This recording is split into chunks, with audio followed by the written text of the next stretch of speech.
Bake and ടേക്കിൻ്റെ പുതിയൊരു വീഡിയോയിലേക്ക് എൻ്റെ എല്ലാ കൂട്ടുകാർക്കും സ്വാഗതം. അപ്പോൾ കേക്കൊക്കെ ഉണ്ടാക്കി പഠിക്കാൻ ഇഷ്ടമാണോ? എങ്കിൽ തീർച്ചയായിട്ടും നിങ്ങൾക്ക് ഈ ഒരു വീഡിയോ ഉപകാരപ്പെടും. നിങ്ങൾക്ക് കേക്ക് ഉണ്ടാക്കുന്നതിനെക്കുറിച്ചുള്ള കുറച്ച് സംശയങ്ങൾ ഞാൻ ഈ ഒരു വീഡിയോയിൽ പറയുന്നുണ്ട്. അപ്പോൾ വീഡിയോ എല്ലാവരും സ്കിപ്പ് ചെയ്യാതെ കാണുക. ഇഷ്ടപ്പെടുകയാണെങ്കിൽ ലൈക്ക് സപ്പോർട്ടും ചെയ്യണേ. അപ്പോൾ ഇന്ന് എനിക്ക് 3 കേക്ക് ഓർഡർ കിട്ടിയ ദിവസമായിരുന്നു കേട്ടോ. കാരണം നമുക്ക് എല്ലാം നല്ല കേക്കായിരുന്നു. അപ്പോൾ ഞാൻ വിചാരിച്ചു എല്ലാം ഒന്നിച്ച് നമുക്കിപ്പോൾ 3 കേക്ക്, അര കിലോ കേക്കിൻ്റെ 3 കേക്ക് നമുക്ക് ഓർഡർ കിട്ടുമ്പോൾ നമുക്ക് ഒന്നിച്ച് തന്നെ എളുപ്പത്തിൽ ചെയ്യുന്നതാണ് കേട്ടോ ഞാൻ കാണിക്കുന്നത്. അപ്പോൾ ഞാൻ അതാ ഇവിടെ 3 കേക്കിന് വേണ്ടിയുള്ള ആ ഒരു കേക്ക് ടിൻ ഒരുക്കിയിട്ടുണ്ട്. പിന്നെ ഞാൻ ഇതിലേക്ക് നമ്മൾ 6 മുട്ടയാണ് എടുക്കുന്നത് കേട്ടോ. നമ്മളിപ്പോൾ അര കിലോ കേക്കിന് 2 മുട്ടയാണല്ലോ എടുക്കുന്നത്. അതേപോലെ 6 മുട്ട ഞാൻ ഇതിലേക്ക് പൊട്ടിച്ചൊഴിച്ച് കൊടുക്കുകയാണ്. പിന്നെ ഞാൻ ഒന്നും കൂടി പറയാം, മുട്ടയുടെ സ്മെല്ല് വരാതിരിക്കാൻ വേണ്ടി നമ്മൾ മുട്ട ബീറ്റ് ചെയ്യുന്ന കൂട്ടത്തിൽ തന്നെ നമ്മൾ ആ ഒരു വാനില എസൻസ്, നമ്മൾ ഏത് എസൻസാണോ ചേർക്കുന്നത് ആ എസൻസ് നമ്മൾ അതിലേക്ക് ചേർത്ത് നല്ലതുപോലെ ബീറ്റ് ചെയ്യണം കേട്ടോ. മുട്ട നല്ലതുപോലെ ബീറ്റ് ചെയ്തെടുക്കുമ്പോൾ ഒട്ടും തന്നെ ആ ഒരു മുട്ടയുടെ സ്മെല്ല് നമുക്ക് ആ കേക്കിൽ കിട്ടില്ല കേട്ടോ. അപ്പോൾ കുറേ പേര് എൻ്റെ അടുത്ത് കേട്ടതാണ്, ഞങ്ങൾ കേക്ക് ഉണ്ടാക്കുമ്പോൾ മുട്ടയുടെ സ്മെല്ല് വരുന്നുണ്ട്. അപ്പോൾ അതിൻ്റെ ആ ഒരു ഇതാണ് കേട്ടോ. ഞാൻ ഇതുവരെ എനിക്ക് ഞാൻ ഇത്രയും കേക്ക് ചെയ്ത് കൊടുത്തിട്ടും ആ ഒരു പരാതി എനിക്ക് ഇതുവരെയും കേട്ടിട്ടില്ല. ഞാൻ ചെയ്യുന്നത് എങ്ങനെയാണ്, മുട്ട ചേർക്കുമ്പോൾ തന്നെ അതിലേക്ക് വാനില എസൻസ് ചേർത്ത് നല്ലതുപോലെ ബീറ്റ് ചെയ്ത് കൊടുക്കും കേട്ടോ. അപ്പോൾ ഇത് ഞാൻ ഇപ്പം 3 കേക്കിൻ്റെതും മുട്ട ഒന്നിച്ച് ചേർത്തിരിക്കുന്നതുകൊണ്ട് നല്ലതുപോലെ ബീറ്റാക്കിയിട്ടാണ് നമ്മൾ പഞ്ചസാരപ്പൊടി ചേർത്ത് കൊടുക്കുന്നത്.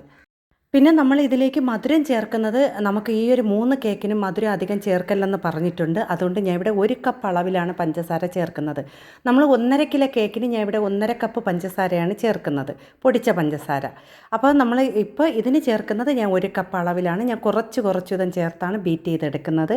അപ്പോൾ നമ്മൾ ഇതുപോലെ ഒന്നിച്ച് കേക്കൊക്കെ ചെയ്യുമ്പോൾ കുറേ കാര്യങ്ങൾ ശ്രദ്ധിക്കണം. കാരണം നമ്മൾക്ക് ഒരു ചെറിയ രീതിയിൽ അത് തെറ്റിപ്പോയി കഴിഞ്ഞാൽ ആ കേക്കിൻ്റെ ബാറ്റർ മൊത്തം താന്ന് നമുക്ക് ഒട്ടും തന്നെ അത് ശരിയാവില്ല. അതുകൊണ്ട് നിങ്ങൾ ശ്രദ്ധിച്ച് പഞ്ചസാര പൊടിയൊക്കെ കുറച്ച് വീതം ചേർത്ത് നല്ല ഫ്ലഫി ആവുന്നത് വരെ ബീറ്റ് ചെയ്തെടുക്കണം. നമ്മൾ മുട്ട ബീറ്റ് ചെയ്യുന്ന ഇതെന്ന് പറയുന്നത് അതിൻ്റെ വെള്ള കളർ വേണം കേട്ടോ. മുട്ട നല്ല പതഞ്ഞ് വെള്ള കളറിലാവുന്നത് വരെ ബീറ്റ് ചെയ്തെടുക്കണം. അതിനുശേഷം ഞാൻ ഇതിലേക്ക് 1/4 കപ്പ് അളവിലാണ് സൺഫ്ലവർ ഓയിൽ ചേർത്ത് കൊടുത്തത് കേട്ടോ. അപ്പോൾ അതും കൂടി ചേർത്തതിന് ശേഷം പതുക്കെ ബീറ്റ് ചെയ്യണം. നമ്മൾ സൺഫ്ലവർ ഓയിൽ ചേർത്ത് കഴിഞ്ഞാൽ പിന്നെ അധികമായിട്ട് ബീറ്റ് ചെയ്യേണ്ട, സ്പീഡ് കുറച്ച് ഒരു 2 സെക്കൻഡൊക്കെ ബീറ്റ് ചെയ്തെടുത്താൽ മതി കേട്ടോ. അപ്പോൾ ഞാൻ ഇവിടെ നല്ലതുപോലെ ബീറ്റ് ചെയ്തെടുക്കുകയാണ്. അപ്പോൾ ഇനി നമ്മൾ ഇതിലേക്ക് ഡ്രൈ ഇൻഗ്രീഡിയൻസ് ചേർക്കുന്നതെന്ന് വെച്ചാൽ ഞാൻ 1.5 കപ്പ് മൈദാമാവും 1.5 ടീസ്പൂൺ ബേക്കിംഗ് പൗഡറും 1/4 ടീസ്പൂൺ ഉപ്പും കൂടെയാണ് ചേർത്ത് മിക്സ് ചെയ്ത് വച്ചിരിക്കുന്നതാണ് കേട്ടോ.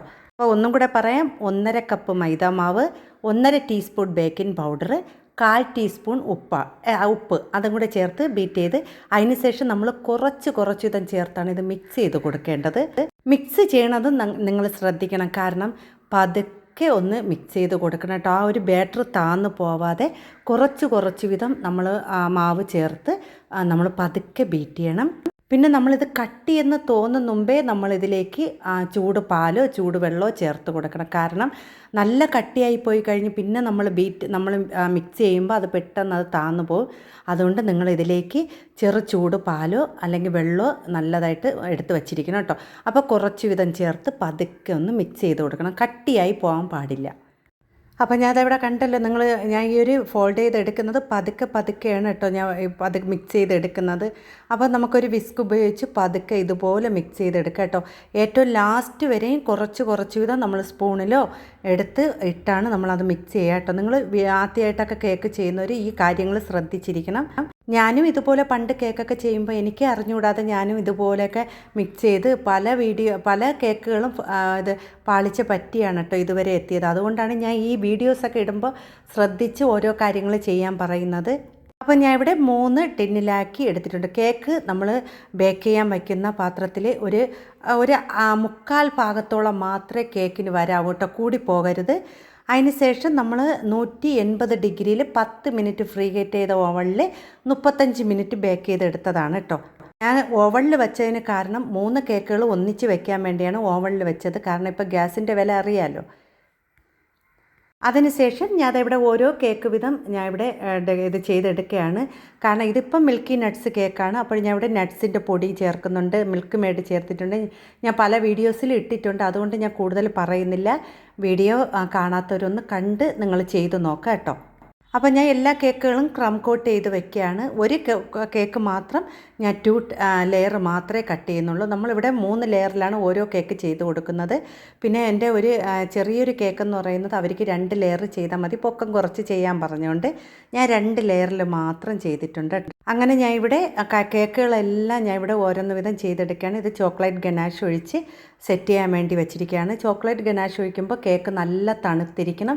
പിന്നെ ചെറു ചൂടോടെ ഒഴിച്ച് കൊടുക്കുക കേട്ടോ. ചൂടില്ലെങ്കിൽ കുഴപ്പമില്ല, പക്ഷെ നല്ല കേക്ക് തണുത്തിരിക്കണം കേട്ടോ.